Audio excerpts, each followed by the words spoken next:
सेतो हुँदैमा शुभ हुँदैन, कालो रङमा होइन भन्दैमा अशुभ हुँदैन। अन्धविश्वास चाहिँ राजनीतिमा प्रयोग गरेर चाहिँ त्यसको बेनिफिट लिन खोजिएको हो। जनता अन्धविश्वासी भयो भने त्यसको बेनिफिट पनि राजनीतिबाट लिन सकिन्छ भन्ने एउटा चाहिँ यो। स्वागत छ देवेन्द्रजी हाम्रो कार्यक्रममा। हस्, धन्यवाद। आजको हाम्रो प्रश्न रहेको छ, के कालो रङ शैतानी हो त? केही समय अघि प्रधानमन्त्री बालेन शाहलाई पनि कालो कोट, कालो चस्मा र कालै पहिरनको कारण सामाजिक सञ्जालमा शैतानी छविसँग जोडेर आलोचना गरिएको थियो। के वास्तवमै कालो रङले व्यक्तिको सोच र व्यवहारलाई शैतानी बनाउँछ कि यो केवल कालो रङ प्रतिको समाजले बनाएको भ्रमपूर्ण धारणा हो? हस्, धन्यवाद प्रश्नको लागि।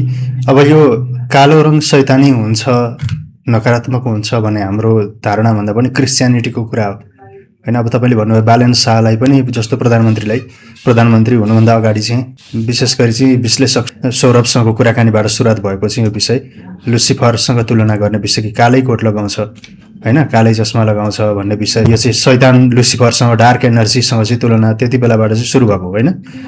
अब यो कालो रङलाई डार्क एनर्जी भनिन्छ, नकारात्मक भनिन्छ। लुसिफर नै क्रिस्चियनिटीको चाहिँ पात्र हो, क्रिस्चियनिटीको पात्र हो, हाम्रो चाहिँ यहाँको समाजको चाहिँ मान्यता अन्तर्गतको पात्र होइन होइन। अब त्यो नकारात्मक रूपमा डार्क एनर्जी भने नकारात्मक शक्ति चाहिँ कालै रङको हुन्छ भन्ने चाहिँ त्यो क्रिस्चियनिटीको कन्सेप्ट हो। त्यही कन्सेप्टको आधारमा चाहिँ जस्तो काला जातिलाई किनबेच पनि भयो पश्चिममा होइन, काला जाति नेग्रोहरूलाई चाहिँ बीच बजारमा गाई बस्तु जसरी किनबेच भयो, त्यसको कारण यही थियो कि उनीहरू काला थिए र उनीहरूको चाहिँ एउटा त्यहाँको कन्सेप्ट के थियो भन्दा क्रिस्चियनिटीको मान्यता जस्तो मैले भने कि कालो चाहिँ रङ चाहिँ शैतान हो भन्ने होइन। गोराले चाहिँ आफूलाई के भने स्वर्गदूत भन्थे, त्यो आफूलाई स्वर्गदूत गोरालाई चाहिँ र चाहिँ काला चाहिँ शैतान हुन् भन्ने कन्सेप्टबाट चाहिँ त्यसको शिकार चाहिँ काला जातिका व्यक्तिहरू चाहिँ भए, नेग्रोहरू भएर उनीहरूलाई बीच बजारमा किनबेच गरियो।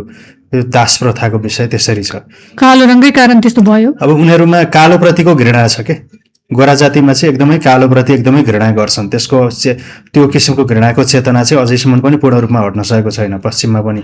हुन चाहिँ काला जातिका व्यक्तिहरू राष्ट्रपति पनि बने होइन, विद्रोह काला जातिले विद्रोह गरेर अहिले राष्ट्रपति पनि बने होइन। अब्राहम लिङ्कनदेखि नै सुरुवात भयो। बाराक ओबामा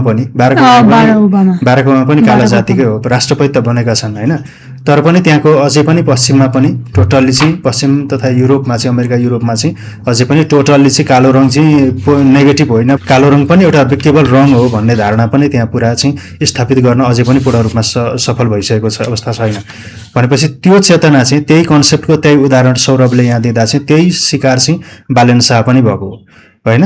जस्तो कालो रङ कालो कोट लगाउने, अब कालो कोट लगाउने त यो भन्ने नै हो भने त बालेन शाहले मात्रै लगाउनलाई भनेको त होइन, बजारमा पहिले नै उपलब्ध थियो होइन। कालो रङको चस्मा के बालेनले मात्र लगाएको हो त, बालेनकै लागि मात्र उपलब्ध छ त, यो त होइन नि त, मार्केटमा छ नि त। अब कालै कोटहरू लगाउने पनि संसारभरका राष्ट्रपति प्रधानमन्त्रीहरू होइन, बिजनेसम्यानहरू जो कहिले लगाइरहेको छ भन्दा यो चाहिँ एउटा किसिमको हुन त यो कस्तो भन्दा यो एक किसिमको प्रतिशोध अन्धविश्वास चाहिँ राजनीतिमा प्रयोग गरेर चाहिँ त्यसको बेनिफिट लिन खोजिएको हो। जनता अन्धविश्वासी भयो भने त्यसको बेनिफिट पनि राजनीतिबाट लिन सकिन्छ भन्ने एउटा चाहिँ यो होइन, त्यो बेनिफिट लिने कोसिस भएको हो। तर भन्नै पर्दा चाहिँ अब हाम्रो चाहिँ कन्सेप्ट के छ त, हाम्रो पूर्वीय दर्शनमा होइन, यो हाम्रो प्राचीन कालदेखि यहाँ चाहिँ के भनिन्छ त सनातन मान्यतामा चाहिँ भन्दा हाम्रो परम्परामा चाहिँ कालो रङलाई शैतानी भन्ने धारणा छैन होइन। जस्तो अब माता कालीलाई नै कालो रङमा देखाइएको छ भनेको हाम्रो चाहिँ आसुरी शक्ति भनेको खराब शक्तिको विद्रोहको रङ चाहिँ कालो रङ हो भन्ने चाहिँ अब जस्तो अहिले चाहिँ कालो झन्डा पनि उठाउने चलन छ होइन। जस्तो संसारमा चाहिँ विद्रोह गर्नु पर्यो भने कालो झन्डा उठाइन्छ, तर हामीले संसारमा सबभन्दा पहिला यहीँबाट सुरुवात भएको। माता कालीलाई विद्रोही देवी भनिन्छ र उहाँको रङ कालो छ भनेको विद्रोहको प्रतीक हो कालो रङ भन्ने हाम्रो प्राचीन मान्यता हो। र अर्को कुरो त अब यहाँ कतिपय यही हाम्रै परम्परामा हुर्केर पनि होइन, जस्तो शैतान हो भन्ने प्रसङ्गमा चाहिँ लुसिफर कालो रङ भनिरहेको देखिन्छ, जबकि त्यही व्यक्ति गएर चाहिँ पण्डितले प्रवचन गरेको ठाउँमा गएर चाहिँ के गर्छ उसले, जस्तो कृष्ण काले नकले भनेर चाहिँ कति नाचिरहनु भएको स्थिति हुन्छ। अब कृष्णलाई काले नकले भन्दै कालो रङ त राम्रो भन्ने, तर उता गएर चाहिँ फेरि बालेनले कालो कपडा लगाउँदा चाहिँ शैतान भन्ने लुसिफर भन्ने होइन, उताको जस्तो क्रिस्चियनिटीको चाहिँ कन्सेप्ट लिएर आएर यहाँ चाहिँ त्यो बालेनलाई बदनाम गर्ने पनि कोसिस भयो। यो मान्यताले चाहिँ कालो रङ शैतानी भनेन, हाम्रोमा चाहिँ कहिले मान्यता थिएन। त्यो भएर बालेनलाई बदनाम गर्नलाई क्रिस्चियनिटीको सहारा लिनुपर्ने स्थिति भयो होइन। पश्चिमी सोच चाहिँ यहाँ लागू गर्ने कोसिस भयो र बालेनलाई बदनाम गर्ने कोसिस भयो, किनकि यहाँ त सम्भव थिएन। जस्तो यहाँको उदाहरण जस्तो कालो रङको चाहिँ आसुरी या त राक्षसी हुन्छ या त राक्षसको रङ हो भन्ने त हाम्रो कन्सेप्ट छैन होइन। जस्तो रावणको रङ कालो हो भन्ने त छैन नि त, माता कालीकै छ होइन। अब कंस या त कौरवको रङ कालो हो भनेर चाहिँ बालेनलाई कौरव या कंससँग तुलना गर्ने नि भएन, यहाँ रावणसँग भएन। कृष्णको रङ नि कालो रङ भनिन्छ, श्याम रङ्ग भनिन्छ, राम्रै मानिन्छ होइन। भन्दाखेरि अब हाम्रो त यज्ञमा जस्तो यज्ञमा चाहिँ होम गरिएको चरु भन्छ चाहिँ डढेको त्यो चाहिँ कालो तिलक चाहिँ निधारमा लगाएर पवित्र भइयो भन्ने, हाम्रो त त्यसरी कालो रङ तिलक लगाउने चलन छ। अब बालबच्चाहरूलाई त बच्चैमा छँदा चाहिँ कालो रङको टिको लगाइदिने चलन छ।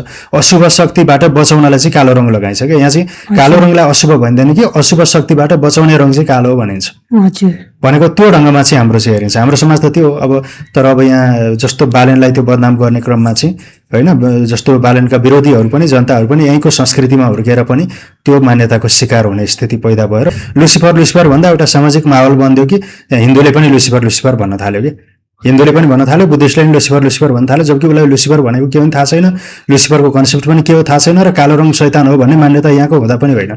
भन्दाखेरि चाहिँ एउटा माहौलको शिकार चाहिँ जनताहरू पनि भएर बालेनको पनि विरोधीहरूले चाहिँ त्यस्तो गरेको देखियो। कालो कोट लगायो, कालो रङ लगायो, कालो कोट लगाउनु नहुने के त, माता कालीको रङ कालो हो भन्छ भने त विद्रोहको प्रतीक, विद्रोही क्यारेक्टरको रूपमा आएको भनेर स्वीकार्न सकिन्थ्यो। तर त्यो चाहिँ शिकार भएको अवस्था चाहिँ देखियो भन्दा, तर हाम्रो चाहिँ मान्यता कालो रङ के हो, एउटा शुभ रङ्ग हो होइन। कालो रङलाई कहाँ प्रयोग गरिन्छ भन्ने हो, कालो रङ आफैमा गलत होइन, कुन सिचुएसनमा कुन सन्दर्भमा प्रयोग गरिन्छ भन्ने हुन्छ। अब कतिपयले भन्नुहुन्छ कि राहु केतुसँग पनि जोड्नुहुन्छ, राहु केतुको पनि रङ कालो, तर त्यहाँ पनि नकारात्मक रूपमा चाहिँ दिएको छैन, सकारात्मक रूपमा नै लिएको छ। त्यसको बारेमा राहु केतुको बारेमा पनि पुरा जानकारी नभएर चाहिँ नेगेटिभ रूपमा लिएको मात्रै हो, नत्र कालो रङ आफैमा नकारात्मक होइन भन्ने चाहिँ हाम्रो समाज हो। किनकि कालो रङ या सेतो रङ, सेतो हुँदैमा शुभ हुँदैन, कालो रङमा होइन भन्दैमा अशुभ हुँदैन कि। त्यो रङ भनेको आवश्यकता हो। जस्तो अब क्रिस्चियनिटीको कन्सेप्ट अनुसार हेऱ्यो भने त रातलाई पनि उनीहरू शैतानी भन्छ होइन, दिन चाहिँ ईश्वरीय, रात शैतानी भनेर त्यसरी विभाजन गरेपछि त त्यही सोच अनुसार चाहिँ कालो रङ अन्धकार, त्यो भएर अशुभ, गोरो चाहिँ राम्रो, हामी चाहिँ गोरा चाहिँ स्वर्गदूत, काला जाति चाहिँ शैतान भन्ने मान्यता भयो, त्यही भएर काला जातिको किनबेच भयो। त्यो किसिमको चेतना चाहिँ त्यो के हानि गर्छ, मानव समाजलाई चाहिँ लाभ दिँदैन। किनकि कालो रङ आफैमा शैतानी हुँदैन, रङलाई चाहिँ कुन सन्दर्भमा प्रयोग गरियो भन्ने हुन्छ। त्यो चाहिँ हाम्रो चाहिँ प्राचीन मान्यता हो। पूर्वीय सभ्यतामा कहीँ पनि कालो रङलाई चाहिँ अशुभ रूपमा चाहिँ देखिएको छैन, यसलाई सन्तुलित ढङ्गबाट बुझिएको छ, सन्तुलित ढङ्गबाट होइन। रङ्गलाई सन्तुलित व्याख्या जरुरी छ। वैज्ञानिक दृष्टिकोणबाट हेऱ्यो भने पनि कालो रङ अशुभ भन्ने कतै पनि छैन। रङ आफैमा खराब हुँदैन, मान्छेको सोच खराब हुन्छ, सोच मात्रै पुरा नबुझेको, आधा ज्ञान भन्न सक्छौँ हामी, पुरा चाहिँ नबुझेर आधामै होइन। रातो अँध्यारो हो भने जस्तो कुरा गरेर चाहिँ डार्क एनर्जी भन्नेसँग तुलना गरेर त्यो हुँदैन। रात अँध्यारो पनि जरुरी छ, अन्धकार पनि जरुरी छ हाम्रो लागि होइन। दिन मात्र होइन, रात पनि सुत्न त चाहियो भन्छ, शैतानी भन्ने त होइन नि, हामीलाई त रात पनि जरुरी छ, कालो रङ पनि जरुरी छ। आवश्यकताको आधारमा ईश्वरीय भन्छ हामी भन्छौँ ईश्वरीय रङ हो, एउटा ईश्वरीय रङ हो, अनेक रङ मध्येको ईश्वरले पैदा गरेको एउटा रङ हो भन्छौँ हामी चाहिँ। यहाँ चाहिँ त्यस्तो नकारात्मक रूपमा छैन।